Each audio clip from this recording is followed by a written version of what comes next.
It's showtime, folks. Absolute ass. Absolute ass. The Hawks are narrowly edged by Minnesota in this overtime thriller. Really, no. They weren't edged by Minnesota. They were edged by the refs. Once again, I hate to keep blaming the refs.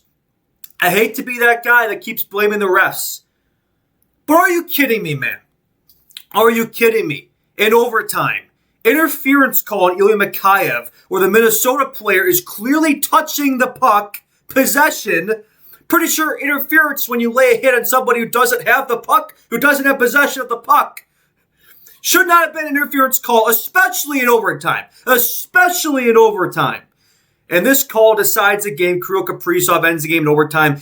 Did absolutely nothing in this game. Kirill Kaprizov was a ghost in this game. Does nothing all game. But you know what the announcers are saying to start overtime? Oh, man, Kaprizov, he's had no shots in this game. You already know what's going to happen. The script had Minnesota in this one. The script had Minnesota. The refs had Minnesota. The sports books had Minnesota. And Minnesota comes away with this one 4-3. The Hawks were the better team in this game. The Hawks were 100% the better team in this game. They deserve 2 points. That is not me coping. The Hawks were a million times better and deserved this win. They played really well. I thought in terms of games played, this is one of the Hawks' better played games of the year. They deserved 2 points. This one, the losing streak should have come to an end. Instead, it's 4 straight losses. And the 2 of those 4 losses, really, I pin on the refs. The Seattle game and this one, I pin on the refs. So, Thanksgiving break here. Hawks 2 points out of a playoff spot. Probably should be in a playoff spot right now, but unfortunately the Zebras are stacked against them. The odds are stacked against them. I'm not sure what needs to happen for this to get fixed. I mean, it just, I complain about it all the time, but I know nothing's going to change. The NHL needs to hold their officiating, their refs more accountable. They're not doing it right now. And it's costing this team games. Not just the Hawks. It's bad all around the league. But why do the Hawks come up on the short end of the stick more often than not? I mean, if you look at teams that have been hosed by the refs, the Hawks have to be up there. It happens far too often to be just a coincidence at this point. I don't know if it's just a young rebuilding team. That's an easy team to take advantage of. I don't know what it is. I don't know if it's the betting odds or what it is. The Hawks having positive odds of where the team's at unexpectedly, with a winning record at this point of the year, nobody would have considered it. I don't know what it is costing this team games. I don't know if it's, these guys have beef against the players of this team, the staff of this team. I don't know what it is. I will say this. I'm glad that Jeff Blashill actually gives it to these guys because we've had coaches the last few years that haven't given it back, right? Luke Richardson, Anders Sorensen, you never see him fight calls. You never see him give it back. Jeff Blashill, he gives it back and he tries. He definitely states his case. He puts up an argument. It doesn't really go anywhere, but he at least shows passion behind the bench. So I give him credit for that. Again, I don't want to spend the entire post game ranting about the refs, but frankly, I feel like I haven't ranted about it enough, to be honest, because I just don't like pinning games on, outcomes like that. I like to, analyze the play on the ice, not the play of the refs. But when the play of the refs dictates the outcome of the games, you kind of have to talk about it. So, I guess getting back in chronological order here, just to start the game. Hawks were the better team. The Hawks, it was right from the get-go. First period, Hawks were dominant in the first period. A lot of penalties both sides, a lot of penalties both ways, Hawks and Wild. Nobody converted. The power plays, except for the very end, were useless for both teams tonight. Hawks had 4 power plays, didn't convert. And in the first period, they had a few chances, didn't convert. Wild as well, though. So both ways, both sides had power plays, couldn't convert. But no, the Hawks had a really good start to this game. It was very similar to the game I went to Sunday against the Avalanche. They dominate the shots, dominate possession. We're out skating, out playing the Wild. The Wild did not have much going. The first, not just the first period, I'd say the first 2 periods of this game, the Wild did not have much going. For 2 periods of this game, the Hawks were by far the better team. Third period, it kind of started to swing the Wild's way a little bit. But for the first period, first half of this game, Hawks were by far and away the better team. Arty was so close to his first career goal in that first period. He had a post crossbar at one point. He would get that first career goal later in the game. We'll get to that later. But Arty you could tell right away, he was flying that first period. And the whole team was. Hawks had 20 shots on goal in that first period. 20. I mean, that's more shots on goal this team has gotten in some games in recent memory, in recent years. Hawks had just a sizzling first period. I believe it's the most shots on goal they've had in a period since 2018. Philip Gustafson for the Wild is the reason that they won this game. It's the reason it was a close game, because it should have been. This should have been a blowout win for the Hawks. By all standards, by all counts, all facets of the game, this should have been a blowout. Most simulations it would have been, but Philip Gustafson stood in his head for the Wild, and he won them this game. He and the refs won them this game. But yeah, got to give Gus credit, because this game should not have been as close as it was. It just should not have been. The second period was the same thing. Hawks had another dominant period. You could tell right away. They did get power play early on, didn't convert on that. If there's an art they let the Hawks down this game, it was the power play. They had 4 chances this game, including one late, couldn't convert. You got to get one in there. You got to get one in the power play. Hawks weren't able to get the power play going in this game. Definitely missing Burakovsky. I think his presence in the power play has definitely been missed. Bedard looking for Bertuzzi a few times, wasn't able to find him. But the Hawks power play just came up short in this game. That's a big reason why they didn't come away with this one. You find one in the power play, it's a different game. But it is what it is. The Wild find one in the power play. To be fair, the power play they probably shouldn't have had, and that's a difference in this game. Hawks 0 for 4 to power play, Wild 1 for 5. But back to the second period. Immediately after that power play, Jason Dickinson gets on the board. A turnover from, I believe it was Trennan. It's either Trennan or Bouillon, but turned the puck over to Dickinson. I can't remember. He was up in the slot, slap shot, snipe of a goal from Dickinson. So his first goal in a while. Dickinson just recently came back from injury, I believe. The game I went to on Sunday was his first game back from injury in a long. He was out for a few weeks. So good to get Dickinson back in the lineup. And he makes his presence felt in this game. It didn't notice so much the game I went to. It was hard to even notice he was back. But this game, he was very noticeable. Good game from Dickinson. And gets on the board, gets the Hawks the first goal of the game, which that was a well-earned goal. That was a well-earned goal for the Blackhawks. That goal was coming for a long time in this game. The amount of chances they were getting, peppering Gustafson with shots. Eventually, they're going to find one, and it was good to see Dickinson get the board. Snapped a bit of a drop for the Hawks. Obviously, they got shut out last game, so it had been a while since the Hawks had last scored. So that Hawks' first goal in a while. And also the first goal of the Wild let up in a while, because they had a bit of a shutout streak going in this one. So a couple of streaks, a couple of droughts closed. A couple droughts broken with that goal. Colton Dock got in a fight after that. Middleton didn't really go Dock's way. He was a bit outmatched in that one, you could tell. One thing, I started to notice this in the second period. This broadcast from the ESPN Plus crew tonight, abysmal. They were glazing, meat riding the Wild all game. You could see it. You could feel it. And just mispronouncing players' names. Like the amount of times they called Connor Bedard, Connor Berard. Like, Bedard is one of the faces of this league. If there's one guy in this Blackhawks team, you should better be getting his name right. It's Connor Bedard. I mean, every time I heard Berard, I wanted to throw a pillow at my TV. Artyom Levshunov was Lev Shunov. They kept calling him Lev Shunov, like he's a shoe. Lev Shunov. It's Levshunov. Artyom Levshunov. It's not hard. Who had his best game of the year, by the way? Arty Levshunov. We'll glaze him more later, but don't worry. We'll get plenty of Arty glaze in this one. But the amount of players' names that they're mispronouncing on the Hawks. They kept calling him Nazar. Yeah, not the best broadcast in the ESPN Plus crew. Definitely missing Rick Ball, Darren Pang, and the crew in this one, because this was hard to listen to. Just not great announcing whatsoever. And and even like they were justifying the Mikheyev penalty, like, oh, actually that was a makeup call. The refs missed one in regulation, so it's okay to throw a makeup call in overtime. Yeah, they were trying to justify that call. There's just this announcing crew was not good. It was not it at all. But after that Doc fight, Hawks had some momentum from that, and then Pookie gets on the board. A beautiful goal. Beautiful tic-tac-toe goal. Bertuzzi to Rinzel to Bedard. Rinzel was noticeable in this game. Sets up Bedard for the tap-in. Bedsy, great game from him. 14 goals on the year. He did get another point in this game as well. Should have been a 3-point game, but great game for Bedsy.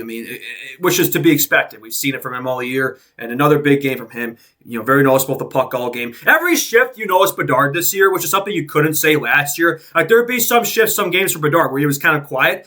I don't know if there's been a single game for Bedard where he's been quiet this year. And frankly, every shift he pops off, you notice him. He's making plays. His line is dominating possession every time they're out there. Like when it's impossible to not know Bedard's on the ice this year. You just know. He makes his presence felt. When he has the puck on his stick at any point, it feels like he can make something happen. That's how hot he is right now. 14 goals, 19 assists, 33 points, 23 games. Every time he has the puck, you just know magic can happen. That is the Pookie effect right there. Pookie goal, multi-point game. we left this game with something. We can be happy about that. He had a great game for Bedsy. Great to see. Wow, get a power play after the Bedard goal. Hawks get the kill. Hawks penalty kill was good in this game. Power play was asked, but the penalty kill was good until the end. But 4-3, it's hard to stop that, especially when it was a power play. It should have happened. I mean, drinking game every time I say that in this broadcast, in this post game. But I'm still pissed off about it. After the Hawks get that kill, Hawks temporarily had a goal in this one. Bedard set up Bertuzzi. Unfortunately, that goal was called off for offsides. It was close. It was nip and tuck, but unfortunately, it was offsides. I hate these offsides reviews, though, man. Like, if it's missed in real time, like, I don't know. Like, what's the point of having these refs if we're gonna go back in time and change up these plays? Like, just have robots do it. I don't know. And frankly, I think having robots do it at this point would be better because the IRL human beings are making way too much mistakes calling these games. It's just the way it's been done. It's been brutal. The officiating standards this year, I feel like it just keeps getting worse too. I feel like it keeps getting worse. This wasn't a missed call. It was the right call. It was an offsides. I'm being salty, but I am salty about the way this game transpired. But yeah, after the Bedard missed call, Marcus Felino left the game for an injury, which happened while Nick Felino was actually joined the broadcast crew. That happened while he was there, so that was a bit. The timing there was a bit off. By the way, like they should have just kept Nick Felino in the booth the rest of the game because Nick Felino was doing a much better job breaking down this game and broadcasting this game than the announcers whose job it really is to do so. Like, I mean, they should have just had Nick Felino do it himself, honestly. That probably would have been a better broadcast. Sucks to see Felino out on Felino face-off as well. There's a Felino face-off, but only one Felino on the ice, and eventually no Felinos on the ice. But yeah, obviously hope the best for Felino in his recovery. We'll get him back soon and should be out there for remaining 3 Felino face-offs. Him and Marcus helping raise money for cancer awareness there. So good to see from that. I know they lost their mother to cancer in 2009. So shout out to the Felino family, Nick Felino, Marcus Felino. It seems like a great group of people. And then not to be expected from Nick Felino. He has a C on his letter he has a C on his jersey for a reason, man. He's a leader and doing good work on and off the ice. So shout out to Nick Felino. He deserves some stick taps on his post game. Stick taps to Nick Felino and his brother as well, and the whole Felino family, and his daughter. I'm glad to see that his daughter is back. I know they had to still stay in the hospital early in the year, so good to see everything's good there. And just best wishes to the Felino family.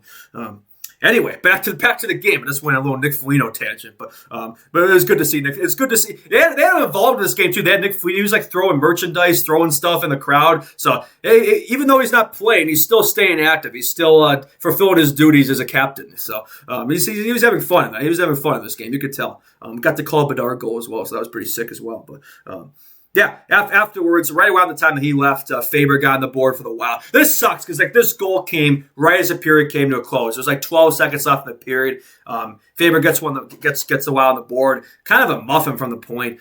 Maybe it had a weird deflection or something like that. Probably one that was avoidable, I would say. But it is what it is. But yeah, you would have liked to escape that period with a 2-0 lead. It should have been a 3-0 lead. We went from having a 3-0 lead to a 2-1 game very quick based off of the offsides and the Faber late goal. Of course it was Brock Faber too, because of course. But hey, he'll always be known as the man to finish second to Bedard, the 2024 Calder race. So that's his claim to fame, the first loser after Bedard. So another note I made of this period, actually before the period came to an end, Crevier cleared the puck out of the zone, which gave the Hawks a delayed game, which carried into the third. But there's one thing I made a note of in this game. Frank Nazar, is it just me or is he nursing something? It feels like he's nursing something. It feels like he's not fully healthy. I don't know. It feels like he's just not quite as quick, doesn't quite have the jump, the pep in his step. Is it just me who's noticed that? I think the announcers brought it up too. Or Charlie Maliotis, somebody brought it up on Twitter or something. But it just feels like he's not quite 100%. Bit of a drop for him right now. He hasn't scored in a while. He's had a few assists since coming back from injury, but it just hasn't quite looked like himself. So hopefully whatever it is that Nazar is nursing, it manages itself and heals itself, and he'll be back at 100%. Because right now it just doesn't feel like he's playing 100%. Maybe it's just me, but just something I've noticed. I feel like Nazar hasn't looked quite as dangerous as he normally has been. Hasn't been quite as noticeable. Hasn't been quite as quick. Maybe that's just me. Just something I've noticed watching these games of late. Hopefully see Frank the Tank get back on track there, because I think we could use him right now, especially at full strength. Because he got off to such a hot start this year. Nazar got off to such a hot start. I feel like since the injury, he hasn't quite been himself.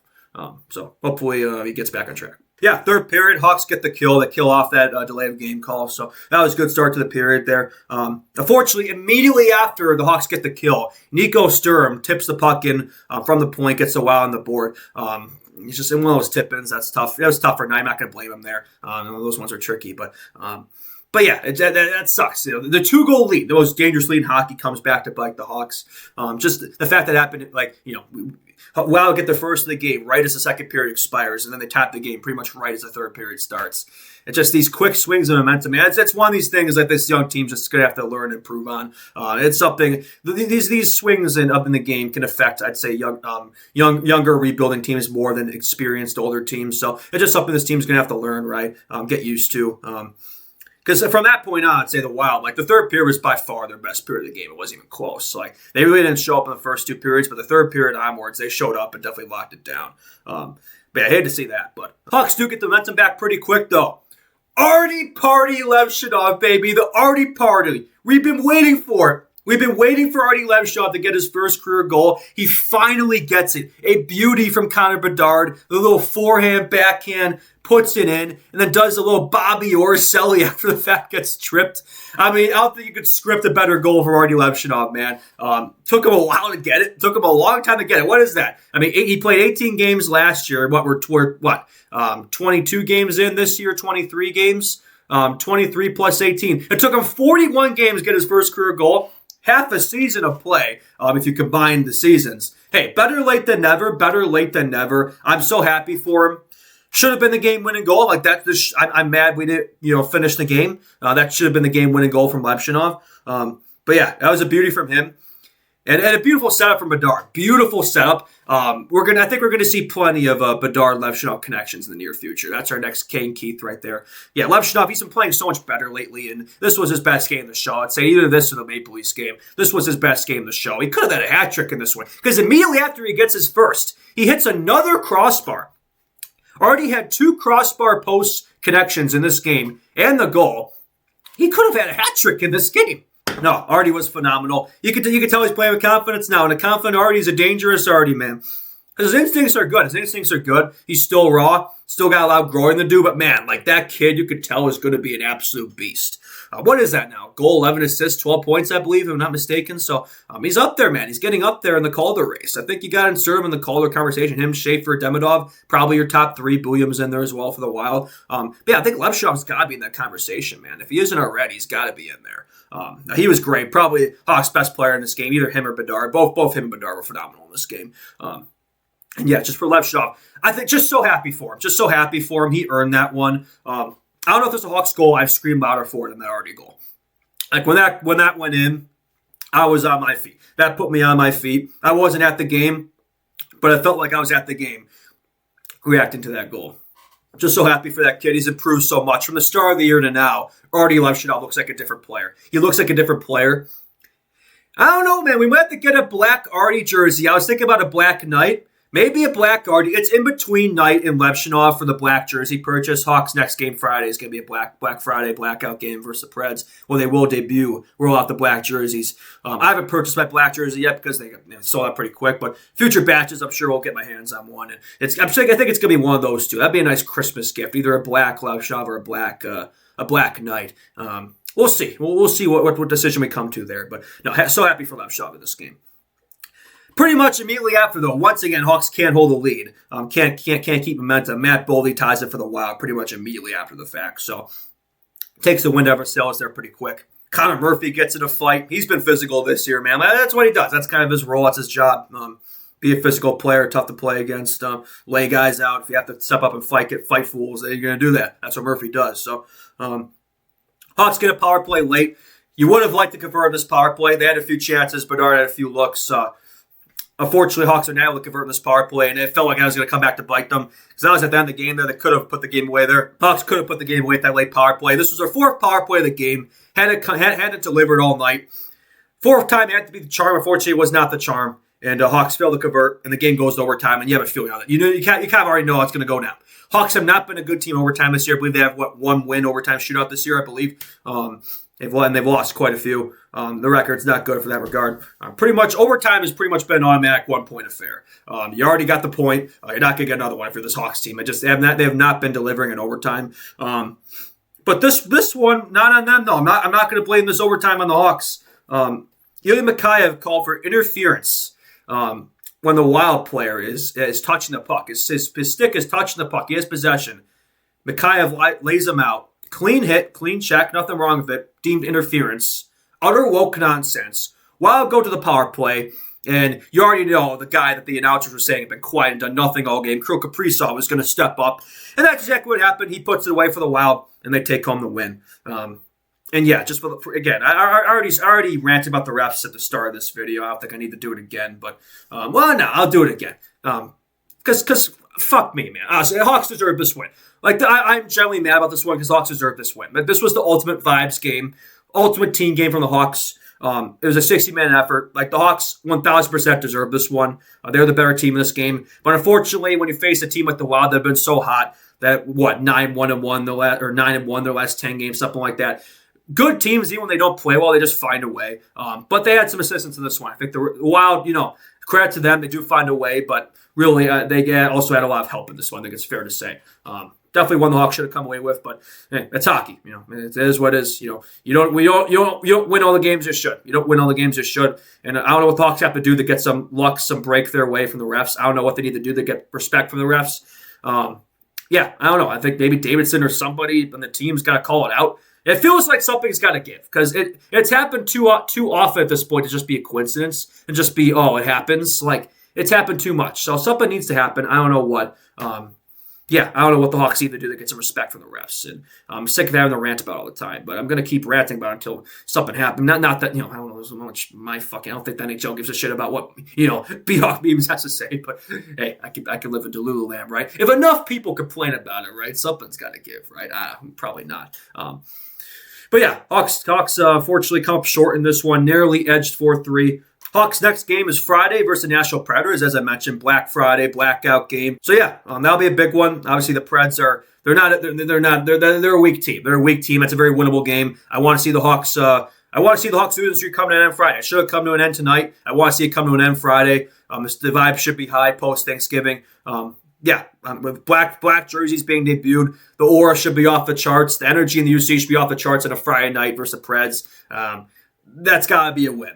I'm deeming Friday a must-win game. No excuses. Friday versus the Preds. Got to be a must-win game for this club. Got to be. I mean, you should be pissed off after this game, man. After this game going the way it did, played a perfect game, just come up short. Should be pissed, laid all on the ice Friday.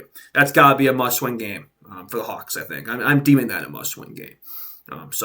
We'll be back then for that. Should be a better one. Hopefully get the result that we deserve. But yeah, I think that's all I got for this one. Before I go, I want to wish everybody happy Thanksgiving. By the time you watch this video, it probably will be Thanksgiving because I imagine on Thanksgiving Eve, not a lot of people are probably going to be watching this. A lot of y'all probably out having a good time. So have a good time responsibly. Stay safe. And Thanksgiving tomorrow. Hope everybody has a great Thanksgiving. Family, friends, whoever it is you're spending time with, yourself. Hope it's a gratifying day. And just wish everybody happy holidays and happy Black Friday coming up as well, and more Blackhawks hockey in the way. So that's all I got to say. Thank you all so much for watching. Like this video around, share it around, friends, family, haven't already, and subscribe. I believe we're at 664 subs, times recording. So really appreciate the support a lot. Trying to get as close to 1,000 by the end of the year as I can. So we're decent pace right now, decent growth. Just gonna keep plugging away here, keep chugging along. We will be back Friday versus the Preds. And we will see you all then. B-Hawk Memes, Justin Lynch out. And we will see you all in the next one. Go Hawks. Let's go.